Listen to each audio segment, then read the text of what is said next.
Radha channel. ನೋಡಿ friends, ನಾನು ತೋತಾಪುರಿಕಾಯಿ jam ಮಾಡಿ ತೋರಿಸ್ತಾ ಇದ್ದೆ. ನಾನು ಸಕ್ಕರೆ ಹಾಕೋ ಬದಲು ಜಾಮಿಗೆ ಬೆಲ್ಲವೇ ಹಾಕ್ತಾ ಇದ್ದೆ ಫ್ರೆಂಡ್ಸ್. ನೋಡಿ, ಒಂದು ತೋತಾಪುರಿಕಾಯಿ ಸಿಪ್ಪೆ ತೆಗೆದು ತುರ್ಕೊಂಡು ಹೀಗೆ ನೋಡಿ ಕುಕ್ಕರಲ್ಲಿ ಬೇಯಿಸ್ಕೊಂಡಿದೆ ಸ್ಟೀಮಲ್ಲಿ. ನೋಡಿ, ಹೀಗೆ ಸ್ಟೀಮಲ್ಲೇ ಬೇಯಿಸ್ಬೇಕು ಅದನ್ನು. ಈ ಲೋಟದಲ್ಲಿ 2 ಲೋಟ ತುರಿ ಆಯ್ತು ಫ್ರೆಂಡ್ಸ್. ಇದು 2 ಲೋಟಕ್ಕೆ 4 ಲೋಟ ಬೆಲ್ಲ ಬೇಕೇ. ಇದನ್ನು ಒಲೆ ಮೇಲೆ ಹಚ್ಕೊಂಬ. ನೋಡಿ, ಒಲೆ ಮೇಲೆ ಇಟ್ಕೊಂಡು ನೋಡಿ ಇದನ್ನು ಹಾಕೊಂಬ ತುರಿ, ಹಾಗೆ ಬೆಲ್ಲ ಸಾಯ್ಕೊಂಬ. ಸ್ವಲ್ಪ ಸಿಹಿ ಇರುತ್ತಲ್ಲ ತೋತಾಪುರಿಕಾಯಿ, ನಾನು ಅದಕ್ಕೆ ಹೆಚ್ಚಾಗಿ ಹುಳಿ ಆದರೆ 4 ಲೋಟ ಬೆಲ್ಲ ಬೇಕಾಯ್ತು. ನಾನೀಗ 3 ಲೋಟ ಬೆಲ್ಲ ಹಾಕೊಂಡಿದ್ದೆ. ಯಾವ ಲೋಟದಲ್ಲಿ ತುರಿ ತಗೊಂಡಿದ್ನೋ ಅದರಲ್ಲಿ 2 ಲೋಟ ತುರಿ ಇತ್ತು, 3 ಲೋಟ ಬೆಲ್ಲ ಹಾಕೊಂಡಿದೆ ಫ್ರೆಂಡ್ಸ್.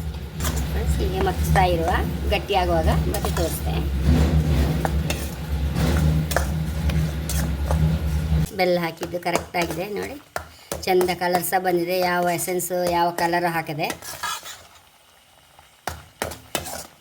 ಬೆಲ್ಲ ಸಹ 3 ಲೋಟ ಬೆಲ್ಲ ಕರೆಕ್ಟ್ ಆಯ್ತು ಫ್ರೆಂಡ್ಸ್. 2 ಲೋಟ ತುರಿಗೆ 3 ಲೋಟ ಬೆಲ್ಲ ಹಾಕಿದೆ. ಸೀಸ ಕರೆಕ್ಟ್ ಇತ್ತು. ಇದೀಗ ಬೌಲ್ ಟ್ರಾನ್ಸ್ಫರ್ ಮಾಡುವ.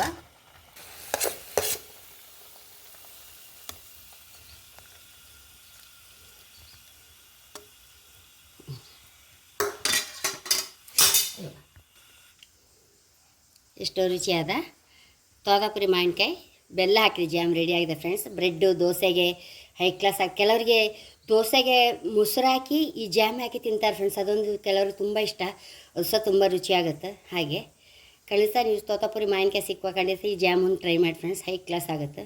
ಹಾಗೆ ನನ್ನ ಚಾನಲ್ ಇಷ್ಟ ಆದರೆ ಸಬ್ಸ್ಕ್ರೈಬ್ ಮಾಡಿ, ಲೈಕ್ ಮಾಡಿ, ಕಾಮೆಂಟ್ ಮಾಡಿದಂತೂ ಮರಲೇಬೇಡಿ. Thank you.